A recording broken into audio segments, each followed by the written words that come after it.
Hello, everyone. This is Jack Bosch speaking, and welcome to another episode of the Forever Cash Life Real Estate Podcast, where we talk about all things cash flow. And today, we're going to talk about how you can buy rental properties with financing built in, tenants built in, property management built in, and make up to 15% returns on that investment. So, with that, if that's interesting, then stay tuned. We're going to be back right after this.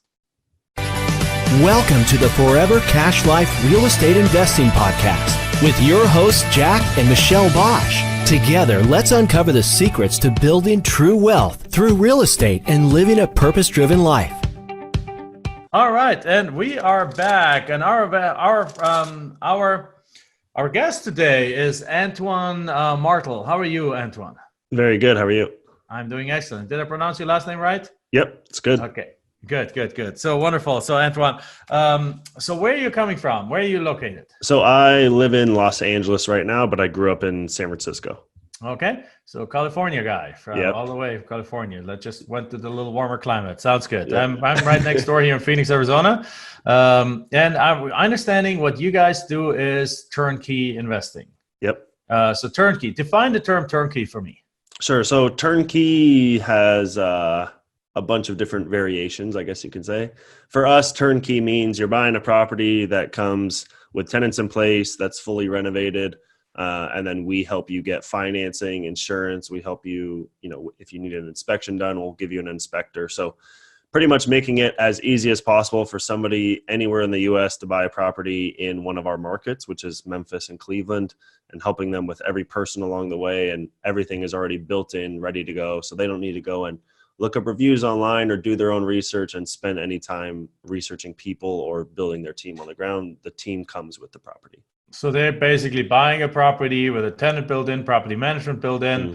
Mm-hmm. Do they need to qualify for their own financing? So they can use their own lender. We recommend using our lender. Our lender just knows our process. They're going to be able to do things much faster. And they also really cut their fees are very low for us too. So it's like $500 bank fees as well.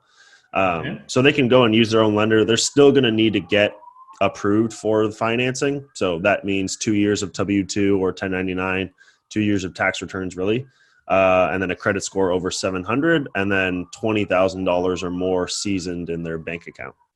Okay, very good. That's our very specific items right in the beginning. So now let's backtrack a little bit. So let's give us a little bit of the history of like, how many deals have you done? How did you get into that? How did you transition? How many deals do you do right now? Just give us a little bit background. Of course, yeah. Yeah, so I'll just tell you my whole story from front to beginning to end. Ahead. So, beginning till today, I guess, not the end. So I started investing in real estate about 4 or 5 years ago while I was still in college, actually. So my brother took me and my dad to a real estate investing seminar. We went to the seminar, learned about flipping houses, investing in rental properties, apartment buildings, you name it. It was kind of a very macro view about real estate investing in general. And we learned about, how people were flipping houses in California, what the numbers look like. And that was the most sexy thing for us, was flipping houses in California, of course.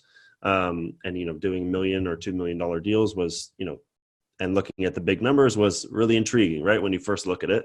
So we tried to do that for around 6 months and started making offers, did some marketing, trying to get off market deals. You name it. We did it here in California or try to do it.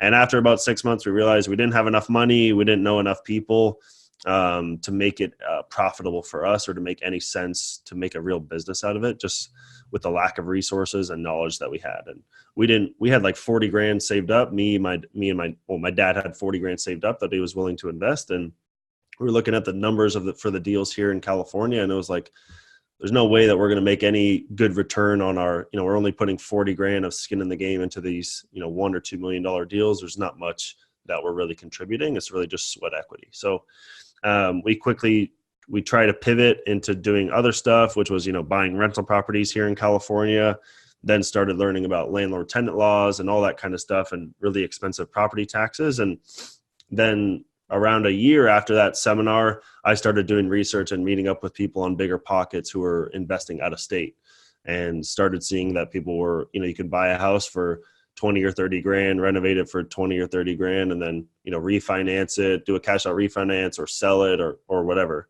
And while I was at university, my last semester at university, I started researching markets out of state, and Memphis, Tennessee, after listening to a million podcasts, I realized that I took a bunch of metrics that a bunch of big investors were doing out of state, and I started looking for markets that really fit those metrics that they were talking about. I made a list of the top 50 markets in the US, and Memphis, Tennessee was top on that list. So I started researching markets. And what are some of the criteria you used to determine that, and what based on what criteria is Memphis on the top? Yes, good question. So the number one thing for me was the price to rent ratio. So really the 1% rule, which says that if you have like a home for $100,000, you want the rent to be 1% or greater per month. So right. You want the rent to be $1,000 a month or greater. So Memphis, Tennessee, as a whole, like as an entire market, beat the 1% rule, which was very rare if you look at many of the market. Like here in LA, $1 million home rents out for $5,000, $4,000. So that's 0.5%, right? Mm-hmm. So that was number one. And then many people throughout all those podcasts, population growth, job growth, major employers, diversity of workforce. Memphis didn't have much job growth or population growth. It was actually pretty stagnant, but they did have great major employers, FedEx headquarters there, Nike, Amazon. So with those, kind of looking at both of those things, it was like, great, it sounds like I can get into Memphis early because they don't have any job growth or population growth yet. I can grow a portfolio there and hopefully be up with the rise of the economy there.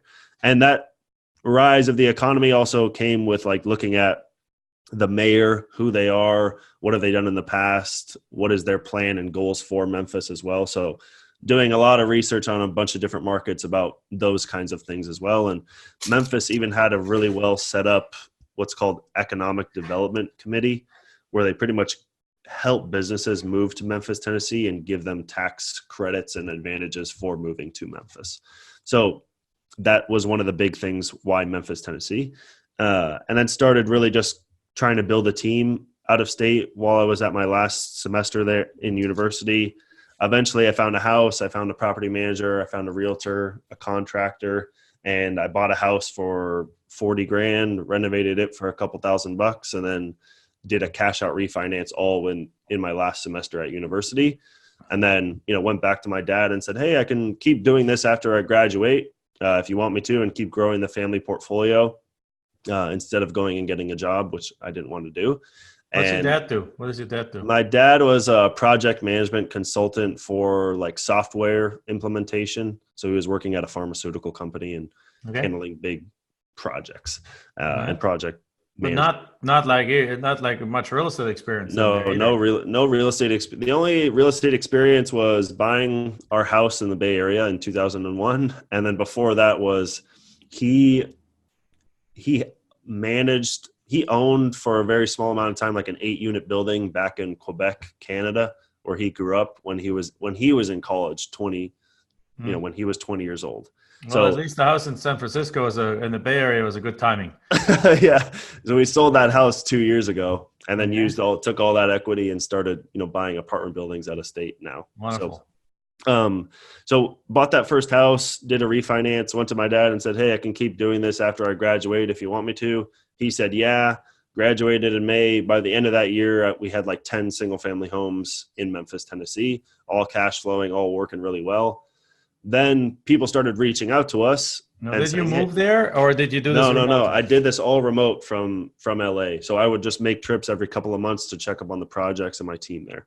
Okay. But did it all remotely from this computer. And then people started reaching out to us like, hey, how can we get involved in because we started posting about it, or, you have family dinners with friends and family and, hey, we want to invest in real estate. How can we invest in Memphis? How can you help us? We work full time and we have $20,000 saved up or $40,000 saved up. How can we do the same?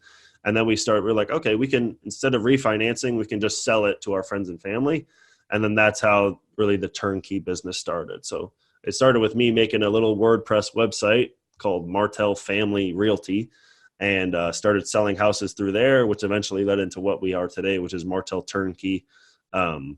So now that company does over 100 homes a year. So we're buying anywhere from 8 to 10 homes a month. We'll renovate them, rent them out, put a property management company in place, and then we sell them all through our website. Nothing's listed on, the MLS or anything like that. Everything's off market. Okay. Very nice. Very nice. So that's fantastic. So great. So now you got into that market, you expanded into Cleveland, right? Yep. Cleveland shortly after, yeah. Yeah. So let's talk a little bit KPIs. So what are some of the KPIs that you're looking for in a property? Again, the 1% rule is something you mentioned. Yeah. But what other things? What age group of properties are you looking at? For example, Sure. like Cleveland has a lot of old 1920s houses. Yeah. Yep. How you guys work with that, for example? Sure. And I happen to know that because I have over 20 rental houses in Cleveland myself. Yep. Which I manage remotely, which we bought on the way up, and then we stopped a few years as we transitioned over into more multifamily pieces. Got it. Yeah, great question. So for all of our markets, we look for the same metrics in terms of the finances. So what I mean by that is whenever we sell a property and list it on our website, we're always looking for over $200 a month in net cash flow for our client. We're always looking, which typically comes out to around like over 15% in cash flow per month. Not per month, in 15%, per year, on a perfect month. So the perfect month is going to make you a 15% return on your money. So that's what we look for. And then in terms of the neighborhoods is really the biggest thing for me. So we look for B or C plus neighborhoods. We've really started to get more out of the C and more into the B class where you're, in Parma. So we've done a couple of projects there, but other neighborhoods we look for is stuff that is close to jobs. So in Memphis, the neighborhood that we really dove deep on was right next to Memphis International Airport, second largest cargo airport in the world. FedEx headquarters is there, tons of jobs and tons of development and growth happening there. So I was like, great, we can have a bunch of properties right next to the Memphis International Airport, and there'll be tons of jobs there. There's not very much crime in the neighborhood, and the numbers make sense in terms of the rent and the 15% return that we're looking for. So then in Cleveland, same kind of thing, close to jobs, no crime, and then we want the numbers to make sense for that area. And so those are really the couple of metrics that we keep on looking over and over and over again for our properties. Okay.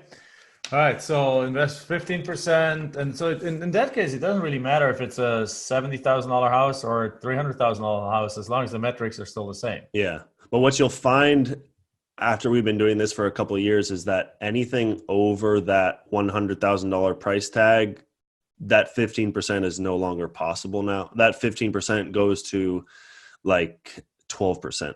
So we've like our sweet spot for the ARV or sales price on our website, as you'll see, is like around $80,000 price tag with rents of $850 or $900. That's really the sweet spot that we found that hits our return and then also matches our metrics for the numbers that we're looking for. So how much money does somebody need to have in order to get in with you guys? Yeah. So for one of those properties, an $80,000 property, you'll go get a loan. We'll help you get the loan and you'll put 20% down, which is $16,000. Then you'll have a couple $1,000s in closing costs. So you're all in for just shy of $20,000 to buy one of those.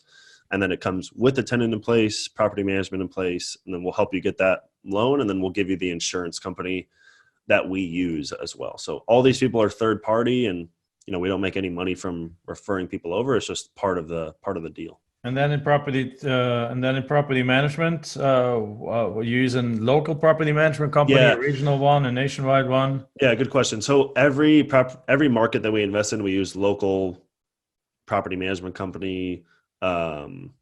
And we've been using them for the last 4 to 5 years. So they all started by managing our personal portfolio there. And then slowly, as we've grew the turnkey business, we've been passing clients off through them as well.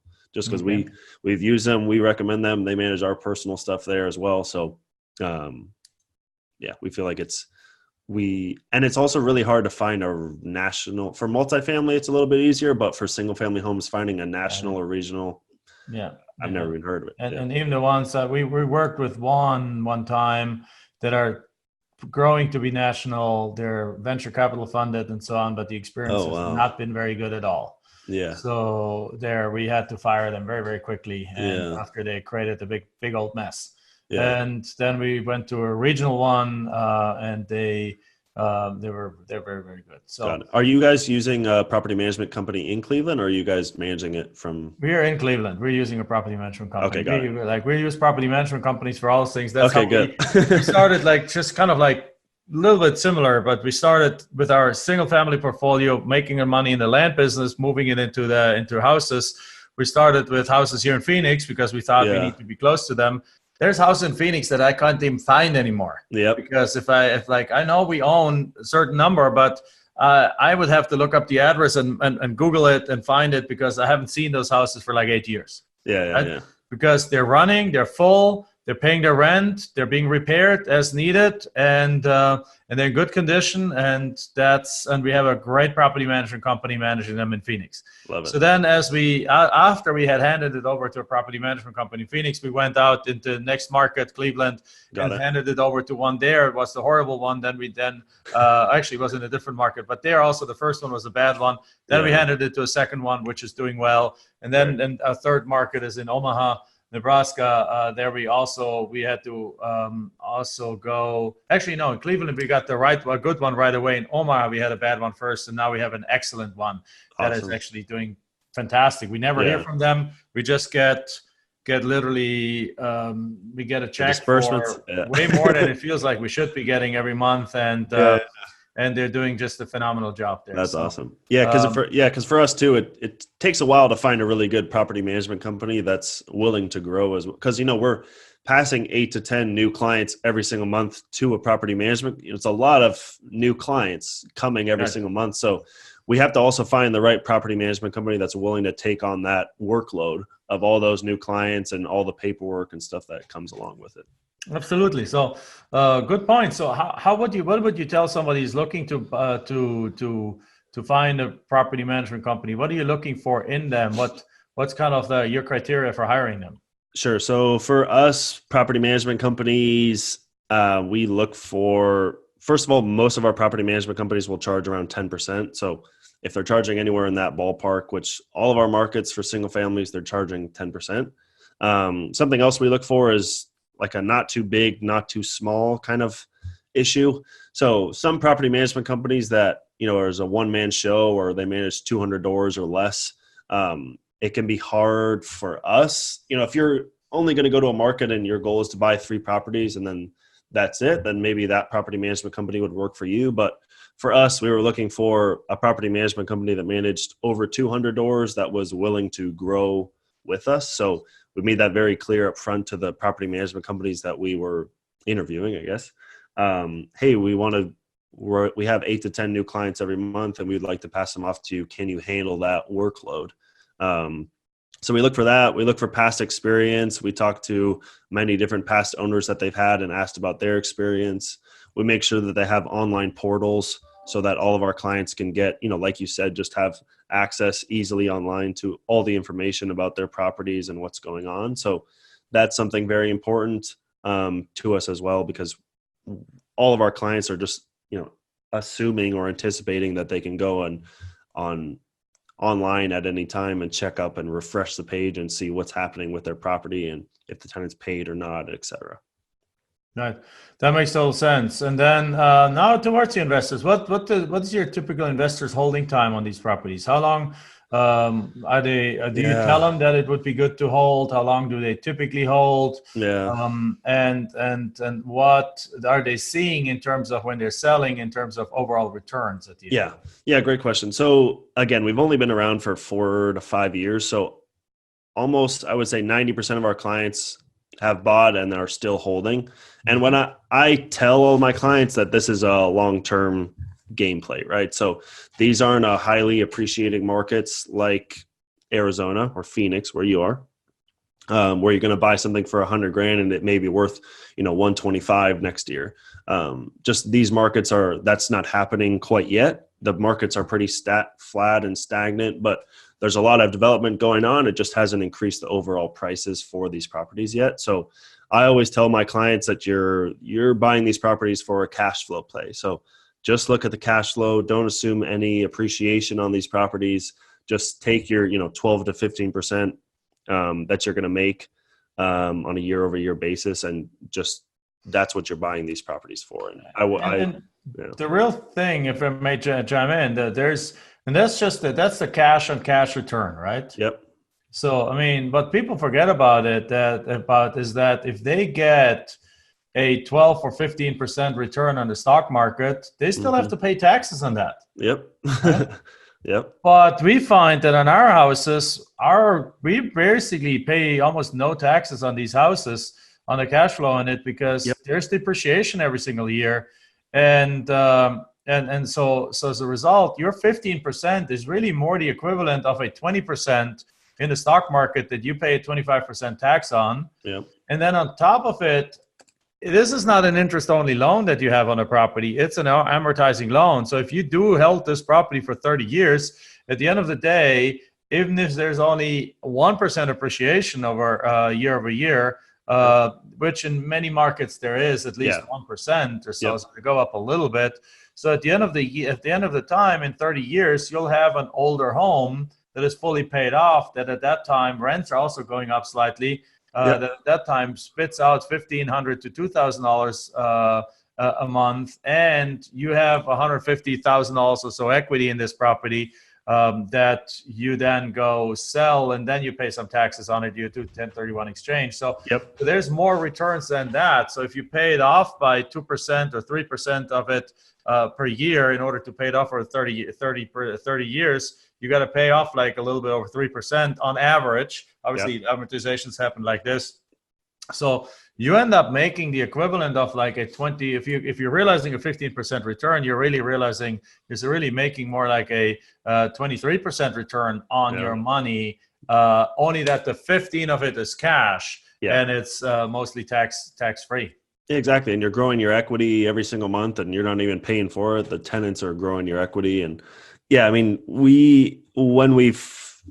for all of our properties, we did the math, and it was a net wash for taxes. So 100% of our clients don't pay any additional taxes for their properties, because you get to write off the depreciation, like you said, and then all the interest expense for the loan, as well as a total write-off too. So it pretty much nets out at zero at the end of the year for all the rental properties. That's exactly our experience with our rental properties too. So it makes perfect sense. And then even if you have a year where you only make an 8% return because there are some unexpected repairs, it is still an 8%. It's the same as like the stock market has some shifts too. So it makes perfect sense. So that's awesome. So you guys have a website. How can people find you? Yeah, so our website is martelturnkey.com. People can go on there and see all of our available inventory. There's all professional photos of all of our properties. You can download all the financials for all of our properties. You can even make an offer right on our website now for properties. So really making it as easy as possible for people to, check out our inventory. You can also make a call with us, schedule a call right on the website as well if you want to talk to us. Awesome. That is very exciting. So thank you very much for that. So with that, I only have a couple of more questions, and that is that most entrepreneurs I talk with are also readers, either audiobooks or readers. So what is like one of the books that you have been recently reading that has made an impact on you, or that you can recommend to our listeners? Yeah. Let me pull one up. All right. I was just reading one. It's from the guy. What is it called? Ryan Serhant, and it's called Sell It Like Serhant. He's the guy who's on the $1 Million Listing New York.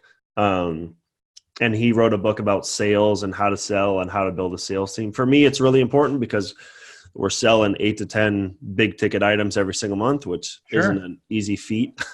So really like about growing the sales team. So for me, that was I just finished that one, and that was a really good book that I would recommend if you're, a real estate agent, or if you have, all of us are doing sales no matter what. If you're doing syndications, you have to sell your syndication, right? So it was a really good book about how to grow your sales team and what you as the entrepreneur should be focusing on.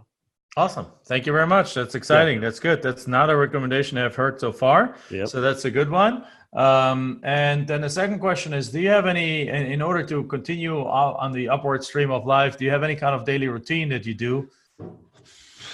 Daily routine. I try to work out I've been injured, but I try to work out every single day. So I used to play soccer like 4 to 5 times a week just to get a rest from screens and computers and all that kind of. So to go outside and run around with a ball at your feet for an hour or two every single day. And then for me too, the biggest thing is just waking up on time and not sleeping in. So for me, it's like waking up at 7 and then just getting prepared and getting ready at 8 o'clock to start going and getting a start on the day. Cause once I get up and get moving, I'm pretty good the rest of the day. Okay, pretty good, very good. Yeah, I mean, we have that built in with the name of Sophia. It's our daughter. She has getting up in the morning, at least Monday to Friday, and then the weekend we all try to sleep in. Oh we God! Up at 6:40 to get her ready for school and get her out the door. And, there you go, your alarm clock. That's right. Yeah. So great. And then if you have like a lot of our audience is beginners, a lot of our audience are struggling house flippers, a lot of our audience are also land flippers, making good money. So if somebody is just like thinking about or considering or just like if wants to get deeper into real estate, what would you tell them? Any kind of words of wisdom? Yeah. So one that I say all the time is there's so much information about real estate investing, how to start, how to get involved, all different avenues, land, multifamily, single family homes, right? But I always tell people to take your resources that you have today. So how much money do you have? How much time do you have available? And then who do you know? And what's the best strategy or real estate investment strategy that works the best today? So, it doesn't have to be something that you see yourself doing in the next 30 years, but to get in the game, you're going to have to get started right away. And so look at your resources. And that's why we wasted 2 years of our time trying to flip houses in California, because we didn't look at our resources or who we know and stuff like that. And if you put it all down on paper, our resources and the best strategy, buying rentals out of state would have showed up at the top of the list, but we followed whatever was the sexiest thing that we were learning about. Right. And that was flipping houses in California, which didn't make any sense at all when you looked at our, what we had in terms of knowledge, time, and money in the bank. So I would recommend writing those things down and then finding the best strategy that works for you within your budget today. That is a very good advice. So with that, thank you very much. Again, your website again, give it to us one more time. Sure. My website is martelturnkey.com. So you can go check martelturnkey.com. Yes, sir. All right. So check it out. That sounds good. So everyone go check it out. This sounds great. Good returns. Obviously there's downsides with every investment and potentially midnight move outs and things like that, and occasional months where you don't make any cash flow. But on average, our properties, it comes down and it stands and falls with a good property management company. That's why we focused on that for a little bit. Yeah. If they select good tenants and manage them well, then you're going to have a 95% occupancy rate. I mean, again, we have over 3 markets, we have probably a 95 to 97% occupancy rate, and very little evictions, very little move outs, midnight move outs, very little trashed homes and things like that. And so that's the key once you have a good property management company. So you don't have to reinvent the wheel. Especially have a little bit less money that you perhaps cannot yet invest in big syndications at a 50 or 100 grand. There's an opportunity for less than $20,000 to get into a house, get that cash flow thing going, get that cash flow stream going, build out some residual income, and then build up from there. All right. So with that said, thank you, Antoine. It was wonderful having you. Thanks for having me. All right. And with that, everyone, that is a wrap. Make sure, as always, to give us 5-star review on iTunes. Give us a thumbs up on YouTube. Share it on Facebook. And we'll see you in the next episode. Thank you very much. Bye-bye. Enjoyed this episode? Then make sure you like, subscribe, and post your comments and questions below the video. We're looking forward to hearing from you.